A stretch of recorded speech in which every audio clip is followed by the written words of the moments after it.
It's time to talk about this Zelda movie once again, because since the last time we broke everything down, a few things have quietly shifted with the movie. A few new details have surfaced, and when you actually step back and connect all of this together, the project is actually starting to look very different than what people expected in the beginning. In my last video, I told you guys, this is a huge swing, and it could be an absolutely, it could be a home run, the start of a whole new franchise, like the Mario franchise, or when I say that, the big screen Mario franchise, or it could be a complete flop easily. Welcome to the channel, everybody. Jimmy or Chaos, and today we're going to be going over all the updates about the new Legend of Zelda movie. Now, I'm not saying it in a bad way. I'm saying it's one of those movies where the small updates matter more than the big flashy headlines. That's what we're going to be covering. And yes, I read every single comment on every single video. I want to know, are you feeling better about this Zelda movie than you were a few months ago? Or are you still kind of on the edge? And let me know by the end of this video where you're at. I've actually shifted a little. So let's ground ourselves really quickly here. The movie is locked for May 7th, 2027. That has not changed, and that's actually more important now than it was before because there has been zero panic adjustments. That's a good thing. So far, knock on wood, no delays, no reshuffles, no weird production issues leaking out, and for a project this big, that is one of the best signs you can get. I also want a personal note here. Zelda is one of my favorite gaming franchises of all time. Legend of Zelda: Link to the Past is my favorite video game for the Super NES of all time. So this is big for me. Now, filming, it's actively underway. Everything continues to point toward New Zealand being the primary location, which, let's be real, that's exactly where you want this thing to be if you are trying to capture that Zelda atmosphere without relying on a ton of CGI, green screens, fake environments. And this is where Lord of the Rings was filmed. What if I told you guys you could trade on the market future on whether or not Paramount will announce a new live-action Star Trek TV series in 2026? That's what I've got for you guys today. I have partnered with Delphi to bring something a little different to the channel, specifically my Star Trek viewers, that you get to take part in custom markets. Think of them like prediction markets. You're not just watching the content, you are actually participating in it by making predictions on outcomes. And we are going to focus on Star Trek. And with my partnership with Delphi, I get to create custom markets just for you guys. So the cool part is it turns a community into part of the experience, and you can put your opinion into a live market and trade with everybody else. Delphi is built to be open and decentralized, so it's not controlled by one company making any of the calls. All the outcomes are handled by AI, and everything runs automatically in the background. And as you can see on the screen, I've got two custom markets for you guys. Will Paramount announce a new live-action Star Trek TV series in 2026? I want to know your thoughts. And will Paramount announce a new live-action Star Trek movie in 2026? The link is in the description and the pinned comment if you guys want to go check out these markets and actively trade on them. And if one of these announcements happens in 2026, that was the correct prediction. And if it doesn't happen by the end of 2026, that was the correct prediction. So you guys check them out. Let me know what you think. We could do some really interesting stuff in the Star Trek space. New Zealand is stunning, but this is where things get interesting. There's been more quiet talk about how much of this movie is practical versus CGI. And from everything being tracked through production, insiders, and set reports, it is looking like they are leaning way heavier into the real environments than people expected. That matters more than people realize, because Zelda isn't just about what you see, it's about how it feels. And getting reports, hopefully they're true, that they are leaning more into practical filming over CGI, I know that's going to make a lot of you happy in the comments, and it makes me happy as well. So, let's talk about the casting. We have the two confirmed leads, of course. We already reported on those. Zelda is Bo Bragginson, and Link is still Benjamin Evan Ainsworth. And since that announcement, there's been something that's kind of interesting has happened. People stopped complaining as much. When they first announced, people were divided. And it's that way with any fan casting over to real casting, with Marvel, with DC, video games. Everybody on the internet has an opinion, and you are absolutely never going to hit it spot on for everybody. But as we've gone on, it's gotten better. At first, everybody had the opinions, they're not big enough names, I don't recognize them, all that stuff. But now that the dust has settled a little bit, we've seen those first look images, people are starting to understand what Nintendo's doing here, and I think they're cooking it in the right way. I really, really do. Make this authentic. Don't make it feel cheesy. Don't make it feel like that 1980s Mario movie. Make it feel more like Lord of the Rings, but in the Zelda universe. This could be huge.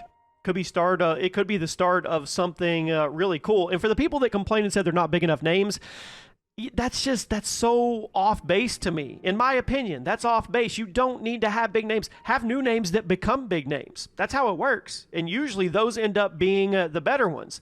Now, people didn't want celebrities. They wanted characters. And the more you sit on this and look at these pictures, the more it makes sense, because the second you cast a massive name as Link, you're not watching Link anymore.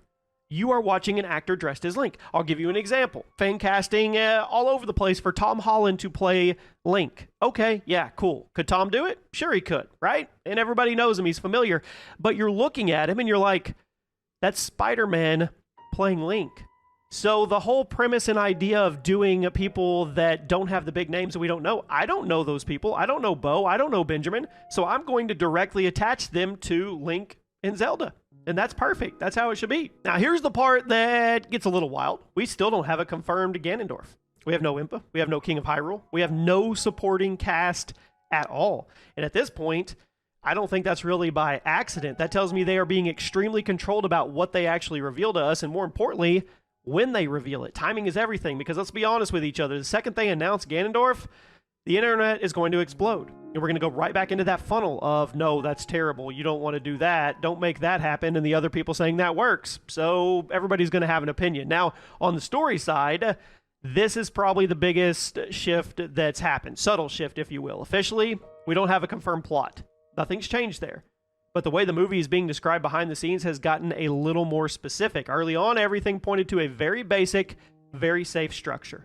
You got your hero's journey, you protect Hyrule, you stop Ganon, you get the Triforce, all of the stuff that we are super familiar with Zelda. But now, it sounds like that on the surface, but there's more emphasis being put on tone and character development than just those plot beats, and that lines up with something that's been talked about more recently. The idea that the movie isn't trying to copy Lord of the Rings, but it is trying to hit that level of emotional grounding, which that's what a Zelda movie needs to be successful, in my opinion. Because if this turns into another fantasy action movie based on a video game with Zelda skins in it, it's over. People are going to drop it at the beginning. It will monumentally fail. But if they can get us attached, and there's an emotional grounding and some realism to this, and I know it's a video game adaptation, I get that. But if you think Lord of the Rings, we keep going back to that, this could be something special.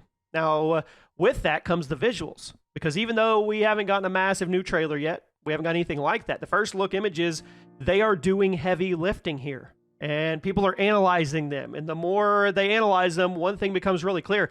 They are not trying to reinvent Zelda visually, which, thank goodness, right?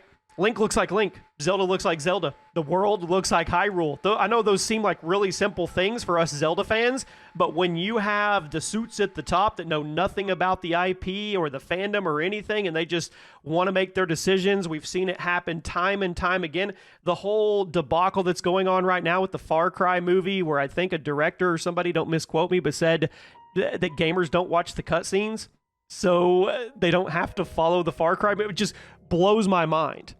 But the fact that Link looks like Link and Zelda looks like Zelda, I mean, that's great. That's obvious for me, but in today's Hollywood, that's no guarantee. So the fact that it looks that way now, that's good.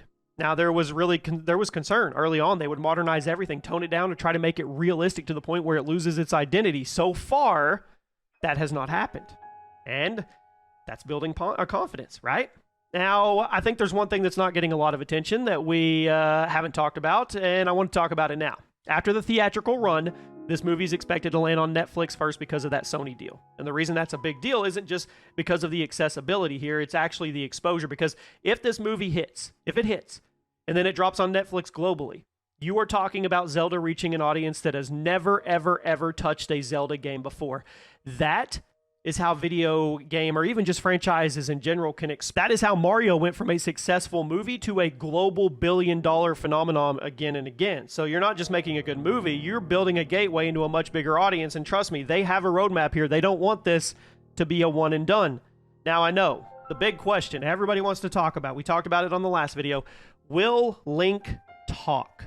This is the biggest debate that is surrounding the entire movie. And even though there hasn't been a hard confirmation either way, the more the project develops, I think the more obvious answer becomes, yes, he's going to talk. Now, does that mean he's going to be cracking jokes every 5 minutes or turning into some loud main character? But I don't know. I don't think so, but there's no realistic way to carry a full live-action movie with a completely silent protagonist. I really feel that way. That's my opinion. You guys can push back if you want to, and I know you want to keep straight to the source material, and he doesn't talk, but I don't know. That would be hard.